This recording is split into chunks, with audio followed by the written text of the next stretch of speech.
23 hours and 47 minutes past midnight on April 12, 1964. Father Michael Sullivan pours wine into the silver chalice with hands that do not tremble. For the first time in 34 years of priesthood, his hands are steady. The decision has been made. $18,000 from the Colombo family to place strychnine in the communion wine that Bumpy Johnson will drink tomorrow morning at 6 o'clock. The bottle sits on his desk in the rectory office, Venetian blinds casting prison bar shadows across the label. Chateau Margaux, 1952, donated by a parishioner 3 Christmases ago, reserved for special masses. Tomorrow's mass will be special indeed. Father Sullivan uncorks the bottle with the precision of a man who has performed this ritual 10,000 times. But tonight the familiar pop of cork leaving glass sounds like a gunshot in the silence. He measures the strychnine from a vial so small it could hide in his palm. White crystalline powder that dissolves clear in red wine, tasteless when properly diluted, fatal within minutes when the dose is correct. Vincent Gigante assured him the dose was correct. Vincent Gigante had people who knew about such things. The powder spirals down into the wine like snow falling into blood. Father Sullivan swirls the chalice gently, watching the crystals disappear into the deep crimson. 26 swirls. He counts them without knowing why he counts, perhaps because counting keeps the screaming thoughts at bay. His reflection warps in the curved silver surface of the chalice. He does not recognize the man staring back. 34 years ago, he took vows before God. Tonight, he prepares murder in the house of that same God. The mathematics of damnation are simple. One soul for another, his nephew's life for his own salvation. Except there is no salvation in this equation, only the trade of one death for another, one sin so enormous it eclipses every prayer he has ever spoken. But Thomas is 19. Thomas is blood. Thomas made mistakes but does not deserve to lose his fingers, then his hands, then perhaps his life, carved away piece by piece in some East Harlem basement by men who make examples of debtors. $22,000 in gambling debts accumulated across 6 months of poker games in rooms that smell of cigar smoke and desperation. Father Sullivan tried to help, went to the loan sharks himself, begged for time, offered his own meager savings of $600 as good faith payment. They laughed. Not unkindly, but they laughed. $600 against $22,000 is not good faith. It is insult. They gave 2 weeks. The 2 weeks expired 3 days ago. Now they are being generous, they said, giving family time to say goodbye before Thomas starts losing parts of himself. Father Sullivan caps the bottle and places it in the small refrigerator behind his desk, next to the sacramental wine used for daily masses. Tomorrow morning he will use this bottle instead. Bumpy Johnson will kneel before the altar at exactly 6 in the morning, as he has done every Sunday for 19 years without fail. The man is a creature of absolute routine in this one sacred hour. Every other moment of his life is calculated chaos, violence wrapped in elegance. But Sunday mornings he becomes something else, something vulnerable, something that kneels and closes its eyes and opens its mouth to receive the body and blood of Christ. The Colombo family studied this vulnerability for 8 months. They photographed him entering St. Teresa's church. They timed his arrival down to the minute. They understood that Bumpy Johnson, the most dangerous man in Harlem, the man who survived ambushes and gang wars and federal prosecution, could only be touched in the moment when he believed himself safe before God. Father Sullivan thinks about the first time he saw Bumpy Johnson. December 1945, his first Sunday in Harlem, standing before 7 people scattered across 40 empty pews in a church with a ceiling that leaked when it rained and a heating system that worked 3 days out of 7. He was 28 years old, newly ordained, sent to save souls in a parish that no one wanted, in a neighborhood that most of the archdiocese pretended did not exist. St. Teresa's was punishment disguised as opportunity. The previous priest lasted 8 months before requesting transfer. The church owed $4,000 to various creditors, had a congregation that could be counted on 2 hands, and existed in a part of Harlem where white priests were viewed with suspicion bordering on hostility. Father Sullivan preached that first sermon to nearly empty pews. speaking about faith and redemption to people who looked at him like he spoke a foreign language. Bumpy Johnson sat in the last row, wearing a gray suit that probably cost more than the church's monthly collection, listening with an expression that revealed nothing. After 3 months of Sundays, an envelope appeared in the collection plate. No name, no note, just $4,000 in $100 bills wrapped in brown paper. Father Sullivan counted it 3 times, certain he was mistaken, but the mathematics did not change. He knew who left it. Everyone knew who left it. Bumpy Johnson, who ran the numbers game in Harlem, who controlled the flow of heroin through streets that the police pretended to patrol, who maintained order in a world that existed parallel to the law, had paid the church's entire debt without asking for anything in return. Father Sullivan used the money to fix the ceiling. Bumpy never mentioned it, never asked for recognition, never leveraged the gift into favor. He simply continued to appear every Sunday at 6 in the morning, kneeling in the same pew, praying with a concentration that seemed to empty him of everything except devotion. 19 years of Sundays. 19 years of watching Bumpy Johnson transform from the man who walked Harlem streets with death in his pocket to the man who knelt before the altar with his eyes closed and his hands folded. Father Sullivan learned to recognize the difference. Outside the church, Bumpy was calculation and consequence. Inside, he was something else.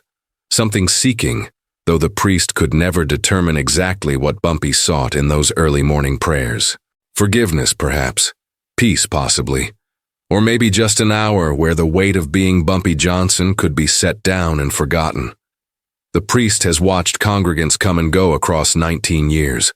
Young mothers who became grandmothers. Children who grew into adults and brought their own children. He has married couples and buried the elderly and baptized the newborn. St. Teresa's became less empty as the years passed, filling with people who found something worth seeking in the worn pews and the repaired ceiling. Through all of it, Bumpy Johnson remained the constant. 6 in the morning, every Sunday, kneeling in his designated spot, receiving communion with a reverence that seemed to contradict everything Father Sullivan knew about the man's life outside these walls. That reverence will kill him tomorrow morning. Father Sullivan closes his eyes and attempts to pray, but the words will not come. He has been trying to pray for 6 days, since the moment Vincent Gigante appeared in the confessional booth after Saturday Mass, speaking through the wooden lattice that separates penitent from priest. Except Vincent was not there to confess.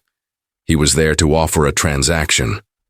"I know about your nephew, Father. $22,000 is a lot of money for a man of God, but not for me." The voice came calm and measured, businessman discussing business, nothing personal, just numbers and solutions. "We can resolve Thomas's problem and give you $18,000 extra. All you need to do is switch one bottle." Father Sullivan wanted to refuse immediately, wanted to stand and walk away and report the conversation to authorities, though which authorities would matter when the Colombo family controlled half of what happened in New York's underworld remained unclear. But he did not refuse, did not stand, did not walk away. He sat frozen in the confessional while Vincent Gigante explained exactly how strychnine dissolves in red wine, how Bumpy Johnson's routine made him vulnerable, how a man of 59 years who lived the life Bumpy lived could easily suffer a fatal heart attack while kneeling in prayer. No one would question it. The coroner was reasonable. The police were understanding. A man like Bumpy Johnson dying in church was almost poetic, a kind of justice, dying in the one place where he pretended to be something other than what he was.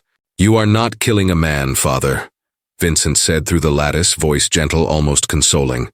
"You are saving your blood, your nephew, your family. God understands the choices we make to protect family. He made the same choice himself, sacrificed his own son. You are just being asked to sacrifice someone else's son, someone who has caused pain and suffering to hundreds of people across his life. Maybe this is God working through you. Maybe this is how providence operates. You pray for a way to save Thomas, and God provides one.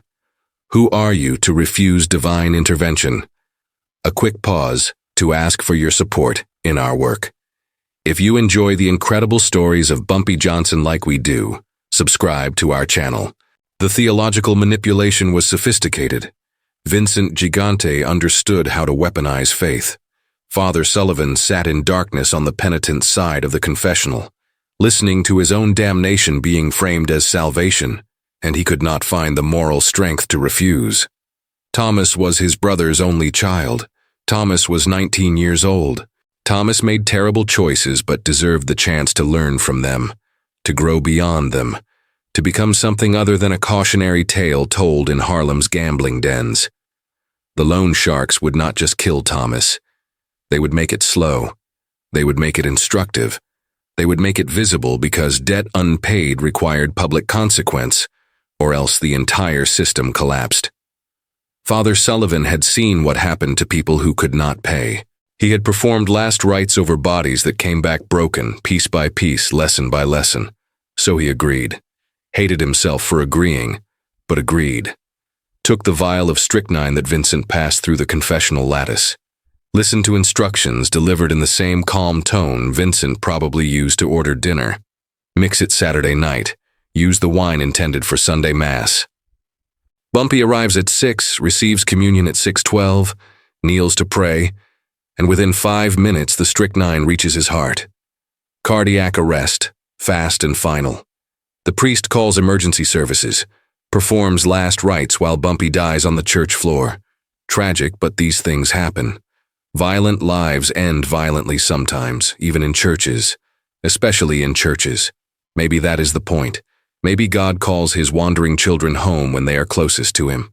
Father Sullivan took the vial and went home and vomited for an hour. But he did not throw the vial away, did not confess to anyone what he had agreed to do, did not seek counsel or guidance or intervention. He kept the vial in his pocket for 3 days, feeling its weight every moment. This tiny container of death that would solve everything or damn everything depending on perspective. On Saturday night, he locked himself in his office and stared at the vial and the wine bottle for 2 hours before his hands stopped shaking enough to open both. When he finally poured the strychnine into the wine, his hands went completely steady. The decision once made eliminated all trembling. This is what certainty feels like, he thought. This is what it means to trade your soul for something you love more than your soul. Your body stops fighting. Your hands go still. You become an instrument of your own damnation. What Father Sullivan did not know, could not know, was that in Harlem even confessions have ears. 3 days before the poisoned communion, Sister Mary Catherine sought out Bumpy Johnson at his brownstone on 132nd Street.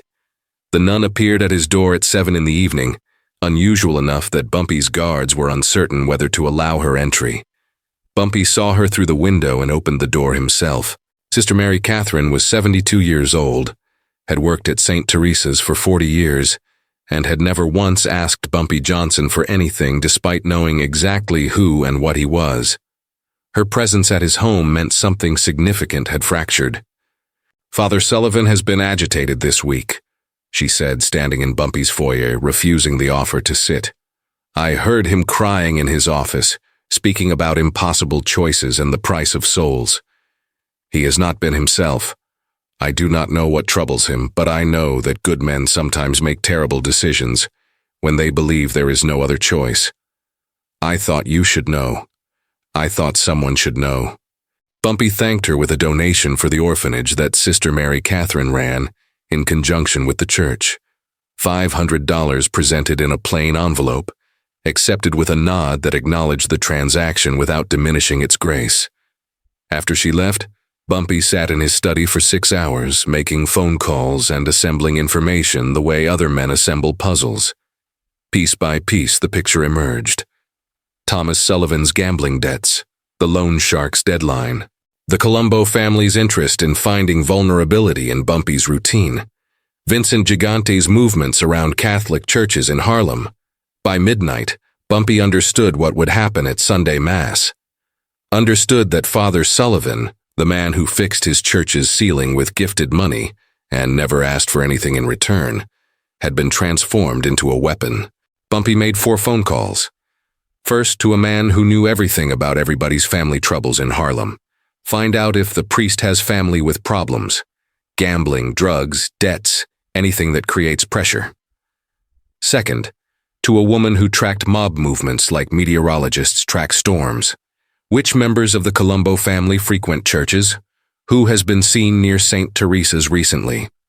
Third, to Ma Johnson, his common-law wife who attended Sunday Mass with him more often than not. I will not be going to Mass with you tomorrow. Go to St. Martin's instead. Do not ask why. The silence on the other end of the line stretched long enough that Bumpy understood Ma's trust, understood that she was giving him the gift of not asking questions when questions would only create worry. Fourth, to Juno Brown, a man who owed Bumpy favors measured in life debts and unpayable gratitude. I need you to be a priest for 1 hour, Bumpy said. Juno Brown was silent for 30 seconds. When he spoke, his voice carried the weight of understanding exactly what Bumpy was asking. That is sacrilege, Bumpy. That is profaning something sacred. Everything is already profaned, Bumpy replied. I am just making sure the profanation has the right ending. Saturday night, 11:15, while Father Sullivan poisoned communion wine in his office, Juno Brown entered St. Teresa's through the side door. He wore a cassock borrowed from a priest in Brooklyn who owed Bumpy a favor and did not ask questions when favors were called. Juno moved through the dark church with the certainty of someone who had studied the layout meticulously. The sacristy was unlocked. The refrigerator containing sacramental wine was exactly where Bumpy said it would be. Juno found the bottle, a Chateau Margaux 1952, that stood apart from the ordinary wines used for daily mass. He replaced it with an identical bottle, filled with Barolo Italiano from 1958, naturally bitter, mixed with absinthe tincture to intensify the bitterness without causing harm. The poisoned bottle went into a bag that Juno carried out the same side door he entered, vanishing into Harlem's Saturday night streets like smoke dissipating into darkness. Sunday morning, 6:12 in the morning, Bumpy Johnson kneels before the altar of St. Teresa's Church. Father Sullivan lifts the chalice with hands that have regained their trembling, fear having returned now that the moment of execution has arrived. Bumpy drinks the consecrated wine, 3 deep swallows. Nothing happens, no convulsions, no collapse. Bumpy rises from his knees, looks directly into Father Sullivan's eyes, and whispers, "The wine tastes different today, Father, more bitter." Then adds, "I will see you in the confessional at 3 in the afternoon. Bring the bottle." Father Sullivan watches Bumpy walk down the center aisle of the church, moving with the same controlled grace he always moves with, and the priest understands in that instant that everything has failed, and everything has been known, and the next 9 hours will be an eternity of waiting for consequences to arrive. He finishes the Mass on autopilot, speaking words that mean nothing, performing rituals that feel like mockery. The 47 parishioners present do not notice anything wrong. They receive communion, they pray, they leave feeling slightly closer to grace. Father Sullivan remains at the altar after everyone departs, staring at the crucifix above the tabernacle, trying to pray but finding only silence where God used to answer. The 9 hours between 6 in the morning and 3 in the afternoon are the longest of Father Sullivan's life. He attempts to eat breakfast but cannot swallow, attempts to read scripture but the words blur, attempts to prepare for afternoon confessions but cannot focus on anything except Bumpy's words. Bring the bottle, bring the evidence, bring the proof, bring the thing that will condemn him before God and man. At 2:45, Father Sullivan retrieves the poisoned bottle from his office refrigerator. His hands shake so badly he nearly drops it twice. He carries it to the confessional booth and sits in the priest's side, the bottle resting on his lap like an infant, waiting for 3 o'clock to arrive and deliver him to whatever judgment Bumpy Johnson has prepared. 3 o'clock exactly. The church is not empty. 47 parishioners scattered through the pews, some lighting candles, some praying rosaries, some simply sitting in the quiet sanctuary. Sunday afternoon at St. Teresa's draws people seeking peace in the space between morning obligation and evening rest. Father Sullivan watches through the confessional's latticed window as Bumpy Johnson enters the church's main door, walks down the center aisle without looking left or right, and enters the penitent's side of the confessional. The booth is small, designed for intimate confession, not confrontation. Bumpy sits in the darkness with a bottle of wine in his hands. Through the lattice, Father Sullivan can see the shape, but not the details. "Confess," Bumpy says, voice low enough that only the priest can hear, but firm enough that there is no mistaking it for a request. "Confess before God what you tried to do this morning." Silence. Father Sullivan's mouth opens, but no words emerge.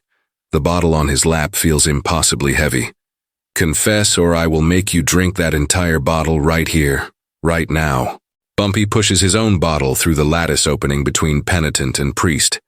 The bottle comes through sideways, barely fitting through the carved wooden opening. Father Sullivan takes it with both hands, recognizing it immediately.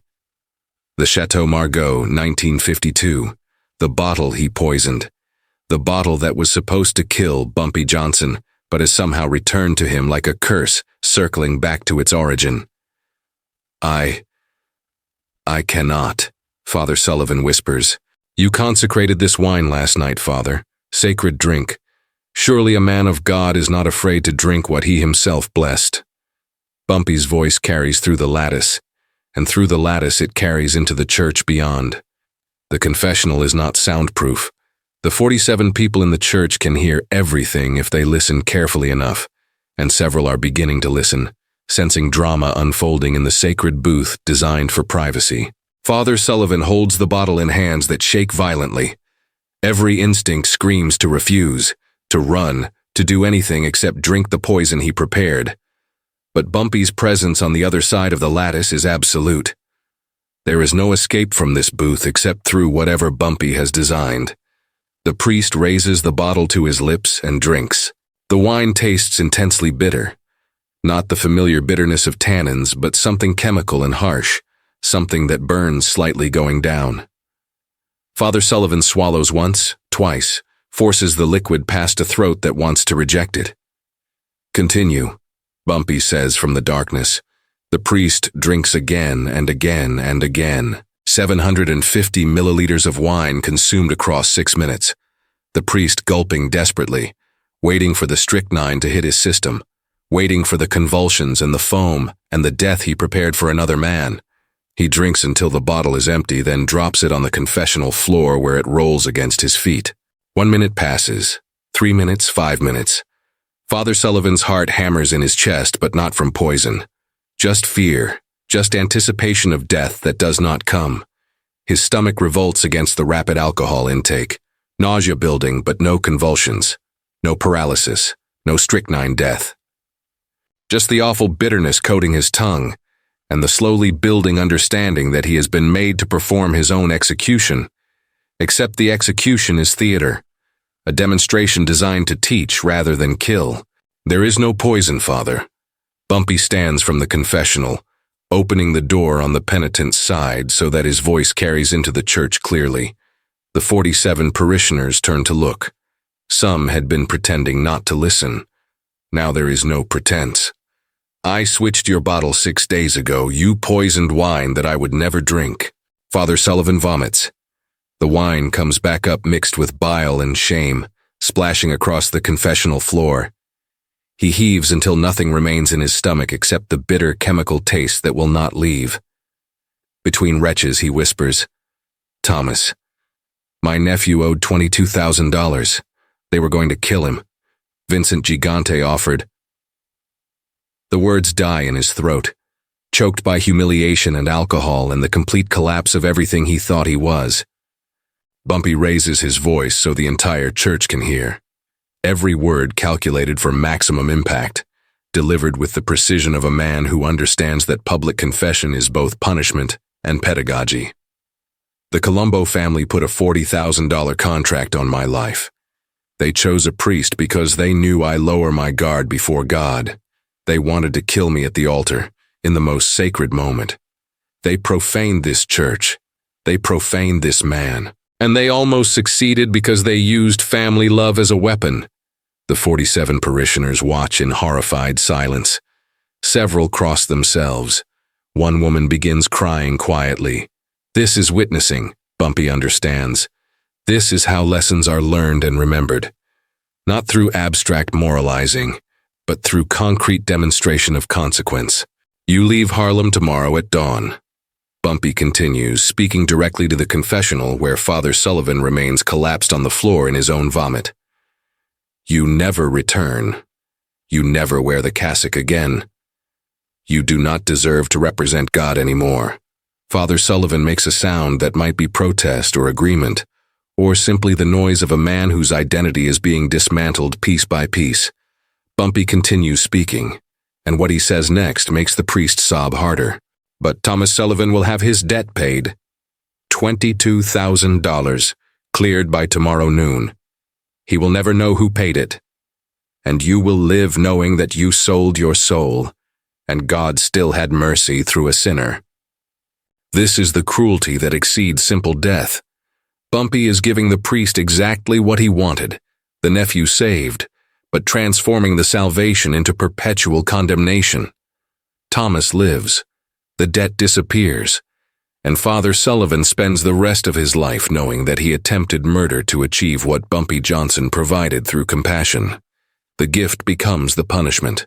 The mercy becomes the torture. Every day that Thomas lives is another day that Father Sullivan must confront his own moral failure. The priest does not respond, cannot respond. He remains in the confessional while Bumpy walks out of the church. The 47 parishioners watch Bumpy leave, watch the priest emerge 10 minutes later, looking like he has aged 20 years in the space of an afternoon. Some of them will talk, some of them will keep what they witnessed private, but all of them will remember. Will remember that even a man like Bumpy Johnson has lines that should not be crossed. Will remember that profaning sacred space invites consequences that exceed ordinary violence. Will remember that mercy can cut deeper than any knife. Father Michael Sullivan leaves St. Teresa's Church at 5:37 the following morning. He packs one suitcase, leaves a letter of resignation on his desk, and walks out of Harlem while the sun rises. 47 parishioners become witnesses again, watching from windows and stoops as the priest departs. Some cry, some watch in silence. None try to stop him. By noon, Thomas Sullivan receives notification that his gambling debt has been paid in full. Records expunged, no questions asked. The loan sharks who threatened his fingers and hands and life simply forget he exists. Thomas does not understand why, assumes perhaps his uncle intervened somehow, or maybe one of his uncle's connections found sympathy. He never learns that his uncle attempted murder to save him, never learns that his life was purchased with another man's soul. Thomas Sullivan marries 3 years later, has children, builds a modest life as an accountant in Queens, far from the gambling dens where he accumulated his debts. He dies at 73, surrounded by grandchildren, never knowing that his uncle's love almost killed a man. Michael Sullivan moves to Montana under a false name, becomes a librarian in a town small enough that no one asks about his past, works quietly for 31 years before dying of natural causes at 79. Some nights, lying in bed in the darkness, the taste of bitter wine returns, chemical and harsh, coating his tongue, bringing with it the memory of 6 minutes drinking his own poison in a confessional booth while 47 people listened. Those nights, Michael Sullivan understands that he did not escape punishment. Bumpy Johnson's mercy is his prison. He is alive and free and eternally condemned by the compassion of a man he tried to murder. Vincent Gigante receives a Bible that same Sunday night, delivered to his social club in the Bronx. Inside, a single line underlined in red ink. Whoever defiles the temple of the Lord will defile him. No signature, no threat beyond the scripture itself. Vincent understands. The message is not about God's vengeance, but Bumpy's. The Colombo family never again uses churches to target Bumpy Johnson. Some rules cannot be broken without permanent consequence. Some spaces remain sacred even in their world of profitable sin. The following Sunday, 6 in the morning, Bumpy Johnson kneels at the altar of St. Teresa's Church. A new priest presides, younger than Father Sullivan was, uncertain in his movements, learning the rhythms of this particular congregation. Bumpy receives communion slowly, the new wine tasting unremarkable and safe. He kneels after drinking, closes his eyes, prays toward the stained glass window where Christ carries the cross up Calvary's hill. The light comes through the window in shades of red and gold, painting the altar in colors of sacrifice and redemption. Bumpy's lips move silently, speaking words that only he and whatever God listens can hear. His kingdom, his rules, even God respects them. Or perhaps especially God respects them because Bumpy understands what many religious people forget. Faith is not weakness. Faith is power. Faith is the moment when the strongest man in Harlem allows himself to be vulnerable because he trusts in something larger than violence, larger than reputation, larger than the empire he built through calculation and consequence. The church is not where Bumpy goes to pretend to be good. The church is where Bumpy goes to be honest, to kneel before truth and admit that all his strength is nothing, all his planning is dust, all his victories are temporary. Sunday mornings are when Bumpy Johnson stops being Bumpy Johnson and becomes simply a man seeking something he cannot take by force or cunning. And that vulnerability is sacred. And anyone who profanes it learns that Bumpy's mercy is more terrible than his violence could ever be. The new priest concludes the Mass. The congregation departs. Bumpy remains kneeling for an additional 10 minutes, finishing whatever conversation he is having with the divine. When he finally rises and walks down the center aisle toward the exit, morning sun streams through the stained glass. And for those 10 steps, Bumpy Johnson is backlit by colored light, a silhouette walking out of the sacred into the secular, carrying both worlds inside him like a man who has learned that the distance between saint and sinner is measured not in moral absolutes, but in the choices made when no one except God is watching. He pushes open the church door and steps into Harlem's Sunday morning, where his empire waits, where his enemies plot, where his reputation precedes him like a shadow that never shortens. But for 1 hour each week, he was somewhere else, somewhere that even the Colombo family could not reach without destroying themselves, somewhere that belongs only to God and to the man brave enough to lower his guard and kneel. If you enjoyed our content, consider clicking the button and subscribing. It helps us a lot.